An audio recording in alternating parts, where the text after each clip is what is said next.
ನಾಗಾವಿ ಗ್ರಾಮದಲ್ಲಿ ರಾಜಾರೋಷವಾಗಿ ನಡೆಯುತ್ತಿದೆ ಅಕ್ರಮ ಮಣ್ಣು ಲೂಟಿ.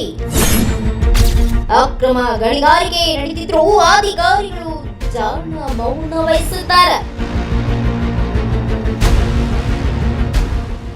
ಗದಗ ತಾಲೂಕಿನ ನಾಗಾವಿ ಗ್ರಾಮದ ಸರ್ವೆ ನಂಬರ್ 104 ಜೆಸಿಬಿ ಮೂಲಕ ಗುಡವನೆ ನೆಲಸಮ ಮಾಡುವ ಕೆಲಸ ನಡೆದಿದೆ. ಪ್ರತಿದಿನ ಟಿಪ್ಪರ್ಗಳ ಮೂಲಕ ಅಕ್ರಮ ಮಣ್ಣು ಸಾಗಾಟ ಮಾಡುತ್ತಿದ್ದಾರೆ.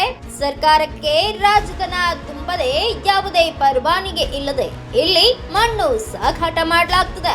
ಈ ಬಗ್ಗೆ ಹಲವಾರು ಬಾರಿ ವರದಿ ಮಾಡಿದ್ರೂ ಅಧಿಕಾರಿಗಳು ಕ್ರಮ ಕೈಗೊಂಡಿಲ್ಲ. ಎಲ್ಲವೂ ಗೊತ್ತಿದ್ರೂ ಗಣಿ ಮತ್ತು ಭೂವಿಜ್ಞಾನ ಅಧಿಕಾರಿಗಳ ಪ್ರದರ್ಶಿಸುತ್ತಿದ್ದಾರೆ. ಅಧಿಕಾರಿಗಳ ಮಿಲಾಪೆಯೊಂದಿಗೆ ದಂಧೆಕೋರರ ರಾಜಾರೋಷದ ದಂಧೆ ನಡೆಸಿದ್ದಾರೆ ಎನ್ನಲಾಗಿದೆ. ಅಕ್ರಮ ದಂಧೆಗೆ ಕಡಿವಾಣ ಹಾಕಲು ಸಾರ್ವಜನಿಕರ ಒತ್ತಾಯ.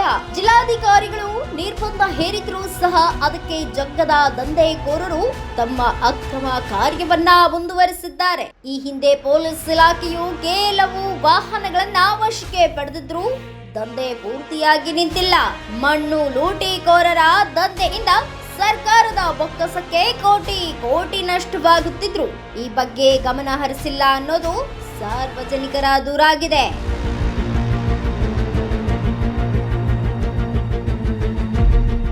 ಸ್ಥಳಕ್ಕೆ ಭೇಟಿ ನೀಡಿ ಈ ಅಕ್ರಮ ಮಣ್ಣು ದಂಧೆಗೆ ಕಡಿವಾಣ ಹಾಕಬೇಕು. ತಪ್ಪಿತಸ್ಥರ ವಿರುದ್ಧ ಕಠಿಣ ಕಾನೂನು ಕ್ರಮ ಜರುಗಿಸಬೇಕು ಎಂದು ನಾಗ್ಲಾವಿ ಗ್ರಾಮಸ್ಥರು ಸಾರ್ವಜನಿಕರು ಆಗ್ರಹಿಸಿದ್ದಾರೆ. Bureau report Manjunatha Marathe, Kannada Janashri news, Gadag.